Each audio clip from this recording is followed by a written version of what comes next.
Hello, my name's Colin Campbell. I'm with Polygon. We're looking at Layers of Fear. I'm with Jeff Ramos here, and this is a pretty scary game, Jeff. You played it when it was in early access, right? Yeah, it was great. It popped up on Steam one day. It looked really interesting. The description really pulled me in, and I was totally impressed by it. What did you like about it most of all? I think I'm a big fan of the indie horror games on Steam, and there's just something about this that really sets it apart from everything else you've seen on there. With the Five Nights at Freddy's and the sort of games that have popped up around jump scares and things like that. The tropes seem to be pretty straightforward.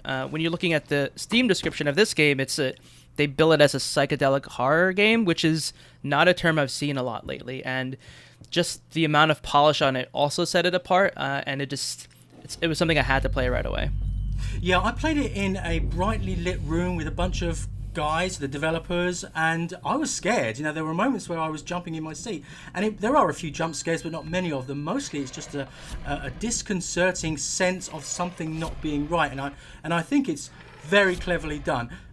Just to explain to the viewers, what you're seeing here in this room is what was the final section of the early access, which came out last year, and with the full game coming out in very soon, you'll get some extra additional levels, which we hopefully will explore some of those. But the way the game's been redesigned, they've added a story, they've added a bunch of collectibles, they've really fleshed it out in terms of the way that the game looks and the places that you can go. But also you might see some areas that you saw before the break, so to speak, which have now been put in afterwards. What I like about this also is the environment. They've made, obviously a creepy old house is a trope that we've seen many times before, but they seem to have brought something fresh to it. Yeah, there's, to your point too, there's this overwhelming sense of dread playing the entire game, and sort of even in this clip you can see like your perception of reality starts slowly breaking away. And I think when you play most of these sort of games that are sort of lean on jump scares as their sort of main bill, you're kind of waiting for it to happen, and it's sort of, you get clinched up and you're waiting for the jump scares, and it wasn't like that. I played this game actually in a dark room with 4 other grown men who are also completely frightened the entire time, and the dread is just totally different because you're not sure what it will even look like or what will happen. And as the main character's sort of mind slips away, the things you see are like these things I haven't seen before, and this is so divorced from what you expect when you were playing the game that I can't imagine like what the character is going through and the way their mind's slipping away, and the narrative supports that too, and you really get wrapped up in it, and that's what really I think for us made the game so frightening, is that we were embodying this character and seeing our own sort of perception of what's real and what's not and what's scary morph as the sort of house itself took on its own life. The game's main protagonist is a painter who has lost his mind. He's grieving loss of his wife, and the setup is that his madness is the thing that is making you scared. You're never quite clear whether you're looking at something that's real or something that's in his head.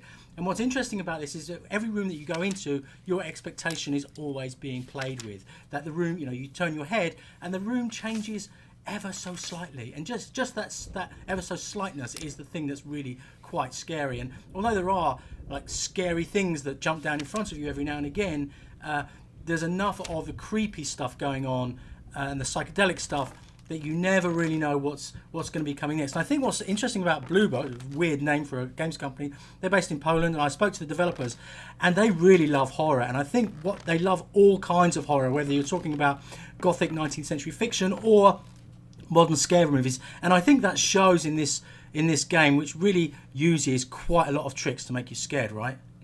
Yeah, the game to me also, we were talking about it from a game design aspect, my friends and I, it's sort of like each area is a set piece in itself, and from the part of us that wants to be scared, but also the parts of us that like to be delighted by good design, each time we entered a room, we're like, I wonder what the trick's going to be here, what's going to happen here, and all those little things set up an interesting atmosphere. There's a scene that's, I think, in the early access that you just open a door and there's this painting that almost seems to be following you, and it's not creepy in a traditional sense, but it's unnerving when you see it, and it's sort of, there's a scene where you turn around to the point you were making before, and the door is just ajar enough that you can see the eyes of this painting, and it's just staring back at you, and we're like, oh damn, it's following us again. And those little things are sort of, not in the traditional horror games you're maybe being followed by a creature, but just the creepiness of a painting being in certain spots of the house and at these really tense points also just set up an atmosphere that each room could have contained this painting or another weird trick of the eye. And I think that sort of plays into this person's madness, is that everything that they do, even just turning the corner, could be something different and scary to this person. Yeah, the paintings are great, aren't they? The house is filled with artwork that is kind of familiar from a history of art, and I think someone somewhere, maybe on the Steam forums, has actually listed the works of art that it's based on, and that adds a kind of a puzzle element to the game. It's just a kind of discoverable element of going around and going, oh, I recognise that painting. But also, it's quite creepy that the painting is something that you recognise, that you may have, has been in your life for maybe 20, 30 years, and yet the one that you're looking at is not quite right, and that, I think, is really very clever. I think that's the entire theme of the game, is things start becoming less right as you go on, and there's so many clever ways to do that without kind of giving it away. But even just the way rooms change, or figuring out how they can change, or things you don't expect change, and that's what's unnerving. I think that's what makes the fear of unknown, like not knowing what's going to happen when you walk into this room, like what part of reality is going to bend or be manipulated in a way to unnerve you. And I think that's what really made the game scary.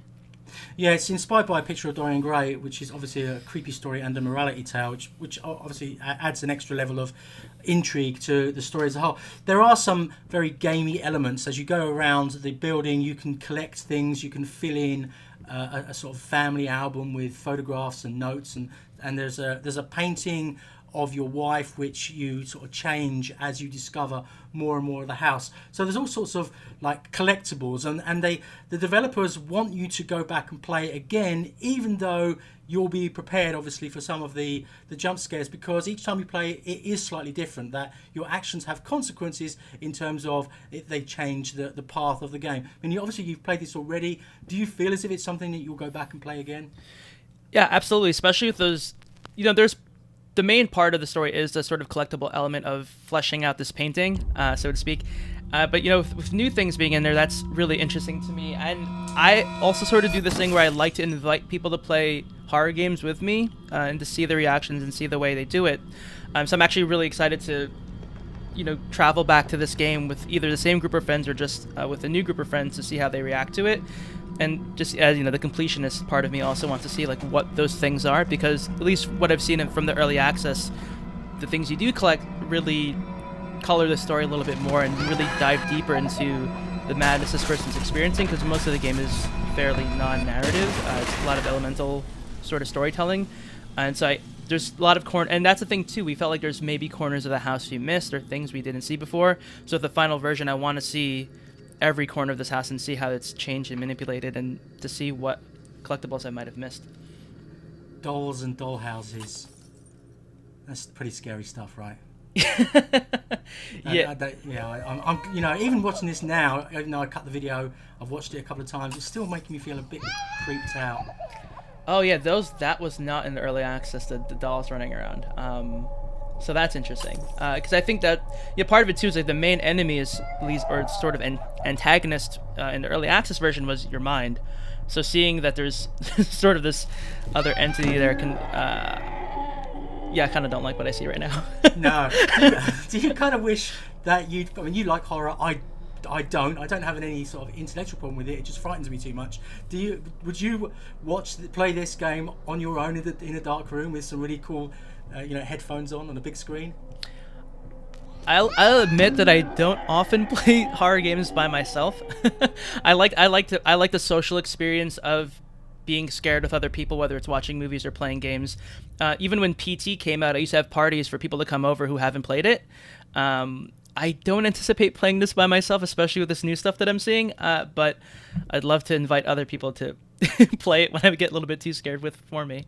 It's interesting. I was talking to the guys, and they said that they'd had quite a few requests for money back on Steam. People just playing the game for a little bit and going, no, this isn't for me, and asking for their money back. So if you like horror games, I suspect you're going to enjoy Layers of Fear.